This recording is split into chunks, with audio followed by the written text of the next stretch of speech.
तो दोस्तों welcome to my YouTube channel. आज का हमारा टॉपिक है बायोलॉजी की प्रमुख शाखाओं के बारे में जानना।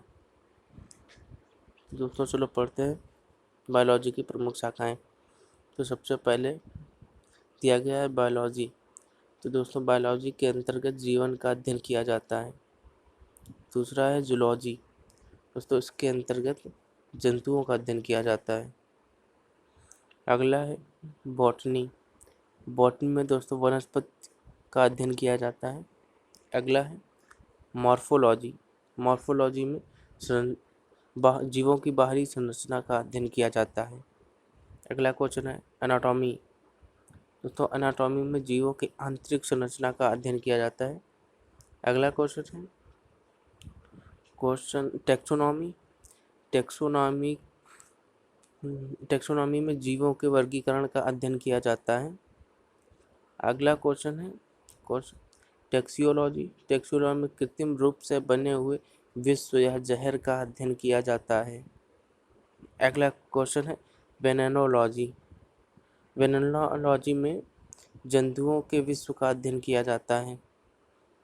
अगला क्वेश्चन माइकोलॉजी। दोस्तों माइकोलॉजी में कवक का अध्ययन किया जाता है। अगला क्वेश्चन फाइकोलॉजी। दोस्तों फाइकोलॉजी में शैवालों का अध्ययन किया जाता है। अगला बैक्टीरियोलॉजी। दोस्तों बैक्टीरियोलॉजी में जीवाणुओं का अध्ययन किया जाता है। अगला वायरोलॉजी। वायरोलॉजी में विषाणुओं का अध्ययन किया जाता है। अगला है लिम्फेनोलॉजी। लिम्फेनोलॉजी में सूक्ष्म जलीय जीवों का अध्ययन किया जाता है। अगला क्रायोबायोलॉजी। क्रायोबायोलॉजी में ठंडक का जंतुओं पर पड़ने वाले प्रभाव का अध्ययन किया जाता है। अगला है डर्मेटोलॉजी। डर्मेटोलॉजी में त्वचा का अध्ययन किया जाता है। अगला है ओडेंटोलॉजी। ओडेंटोलॉजी में दांतों का अध्ययन किया जाता है। अगला है ओफेंटोलॉजी। ओफेंटोलॉजी में आँखों का अध्ययन किया जाता है। अगला है न्यूरोलॉजी। न्यूरोलॉजी में तंत्रिका तंत्र का अध्ययन किया जाता है। अगला है एम्ब्रियोलॉजी। एम्ब्रियोलॉजी में भ्रूण का अध्ययन किया जाता है। अगला कार्डियोलॉजी। दोस्तों कार्डियोलॉजी में हृदय का अध्ययन किया जाता है। अगला है नेफ्रोलॉजी। नेफ्रोलॉजी में वक्र का अध्ययन किया जाता है। अगला है हेमेटोलॉजी। हेमेटोलॉजी में रुधिर का अध्ययन किया जाता है। दोस्तों अगला है हेपेटोलॉजी। हेपेटोलॉजी में यकृत का अध्ययन किया जाता है। दोस्तों अगला हर्पेटोलॉजी। हर्पेटोलॉजी में सरीसृप का अध्ययन किया जाता है। अगला है पैथोलॉजी। पैथोलॉजी में रोगों का अध्ययन किया जाता है। अगला इटियोलॉजी। इटियोलॉजी में रोगों के कारणों का अध्ययन किया जाता है। अगला है दोस्तों पेडोलॉजी। पेडोलॉजी में मृदा का अध्ययन किया जाता है। दोस्तों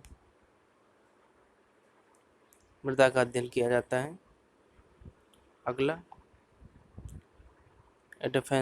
एडोफोलॉजी। एडोफोलॉजी में मृदा संरचना का अध्ययन किया जाता है। एडोफोलॉजी में मृदा संरचना का अध्ययन किया जाता है। अगला है दोस्तों जेरेंटोलॉजी। जेरेंटोलॉजी में वृद्धावस्था का अध्ययन किया जाता है। अगला है इक्थियोलॉजी। इक्थियोलॉजी में मछलियों का अध्ययन किया जाता है। अगला है ऑर्थिनोलॉजी। ऑर्थिनोलॉजी में पक्षियों का अध्ययन किया जाता है। अगला है दोस्तों गायनेटोलॉजी। गायनेटोलॉजी में मादा जननांगों का अध्ययन किया जाता है। अगला है दोस्तों स्पर्मोलॉजी। स्पर्मोलॉजी में बीजों का अध्ययन किया जाता है। अगला ओलुलियोलॉजी में अंडों का अध्ययन किया जाता है। अगला है दोस्तों एपीकल्चर। एपीकल्चर में मधुमक्खी पालन किया जाता है। अगला फ्लोरिकल्चर। दोस्तों फ्लोरिकल्चर में सजावटी फूलों का अध्ययन किया जाता है। अगला सेरेलिकल्चर। सेरेलिकल्चर में रेशम कीट पालन किया जाता है। अगला है सेल्वीकल्चर। सेल्वीकल्चर में वन संवर्धन किया जाता है या वनों की देखभाल की जाती है। अगला है विटीकल्चर। अंगूर का संवर्धन किया जाता है इसमें। अगला है एक्वालॉजी। एक्वालॉजी में जलीय पादप व जलीय जंतुओं का संवर्धन किया जाता है। अगला है हाइड्रोपोनिक्स। हाइड्रोपोनिक्स में मृदा विहीन जल संवर्धन में पौधों को उगाना हाइड्रोपोनिक्स कहलाता है। अगला है दोस्तों जेनेटिक्स। आनुवांशिक का अध्ययन करना जेनेटिक्स कहलाता है।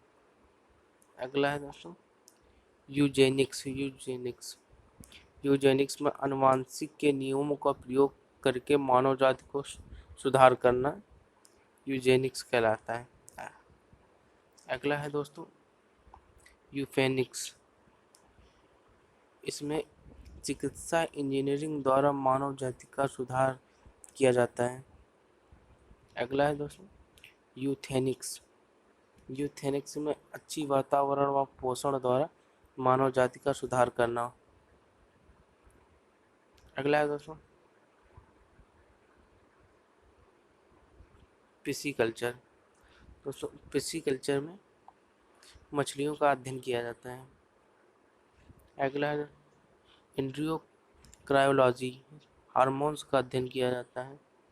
अगला है दोस्तों साइटोलॉजी। साइटोलॉजी में कोशिकाओं का अध्ययन किया जाता है। अगला क्वेश्चन रेडियोलॉजी। रेडियोलॉजी में केंद्रक का अध्ययन किया जाता है दोस्तों। अगला है साइसमोग्राफी। साइसमोग्राफी में भूकंपों का अध्ययन किया जाता है दोस्तों। अगला है डेमोग्राफी। जीवों की जनगणना का अध्ययन करना या जनगणना करना डेमोग्राफी कहलाता है।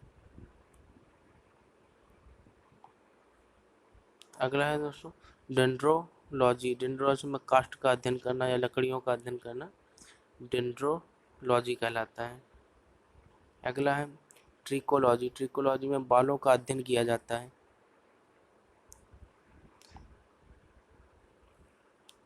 अगला है दोस्तों पैलेंटोलॉजी। पैलेंटोलॉजी में जीवाश्मों का अध्ययन किया जाता है। अगला है प्लानोलॉजी। प्लानोलॉजी में परागकणों का अध्ययन किया जाता है। अगला है प्रोटोलॉजी। दोस्तों प्रोटोलॉजी में प्रोटोजोआ के जंतुओं का अध्ययन किया जाता है या प्रोटोजोआ का अध्ययन किया जाता है। अगला है पोरोजोलॉजी। पोरोजोलॉजी में संकपोरीफेरा के जंतुओं का अध्ययन किया जाता है। अगला है सिलेंट्रोलॉजी। सिलेंट्रोलॉजी में सिलेंट्रेटा के जंतुओं का अध्ययन किया जाता है। अगला है दोस्तों हेलमेंटोलॉजी। हेलमेंटोलॉजी में प्लेटीहेल्मिन्थीज के जंतुओं का अध्ययन किया जाता है। प्लेटीहेल्मिन्थीज जंतुओं का अध्ययन किया जाता है। अगला है दोस्तों नेमेटोलॉजी। नेमेटोलॉजी में एस्के हेलमिन्थीज के जंतुओं का अध्ययन किया जाता है। अगला है दोस्तों मलाइकोलॉजी। मलाइकोलॉजी में मोलस्का जंतुओं का अध्ययन किया जाता है। अगला है कोनाइकोलॉजी। कोनाइकोलॉजी में मोलस्का जंतुओं के ऊपर पाए जाने वाले कवच का अध्ययन किया जाता है। अगला क्वेश्चन है दोस्तों ममेलोलॉजी। ममेलोलॉजी में स्तनधारियों का अध्ययन किया जाता है। अगला है दोस्तों बाराट्रैकोलॉजी। बाराट्रैकोलॉजी में मेढकों का अध्ययन किया जाता है। अगला है दोस्तों हाइप्नोलॉजी। हाइप्नोलॉजी में नींद या सपने का अध्ययन किया जाता है। अगला है दोस्तों ब्रायोफाइटा। ब्रायोफाइटा सॉरी दोस्तों है, अगला है ब्रायोलॉजी। ब्रायोलॉजी में ब्रायोफाइटा के पादपों का अध्ययन किया जाता है। अगला है दोस्तों नीडोलॉजी। नीडोलॉजी में घोंसलों का अध्ययन किया जाता है।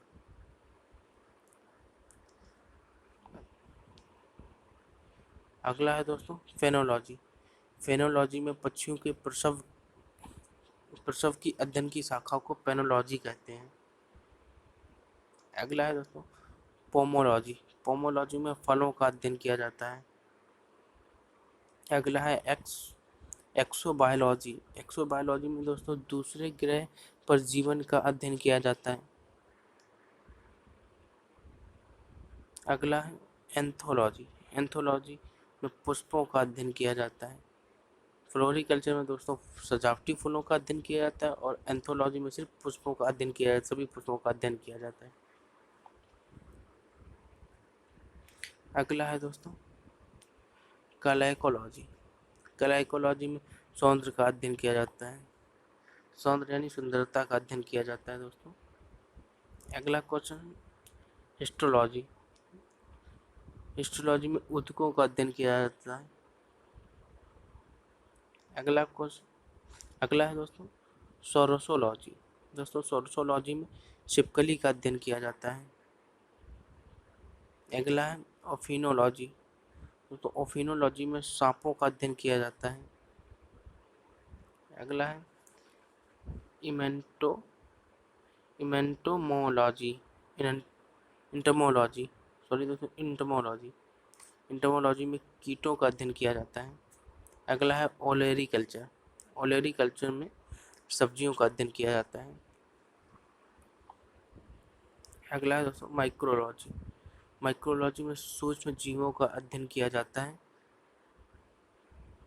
अगला है दोस्तों एग्नियोलॉजी। एग्नियोलॉजी में धमनी एवं सिरा सहित रक्त परिसंचरण तंत्र का अध्ययन करना एग्नियोलॉजी कहलाता है। दोस्तों हेमाटोलॉजी में सिर्फ रक्त परिसंचरण तंत्र का अध्ययन किया जाता है और एग्नियोलॉजी में सिरा और धमनी सहित रक्त परिसंचरण तंत्र का अध्ययन किया जाता है। दोस्तों कैसा लगा हमारा वीडियो? अगर आपको हमारा वीडियो पसंद आया हो तो लाइक कीजिए, सब्सक्राइब कीजिए हमारे चैनल को।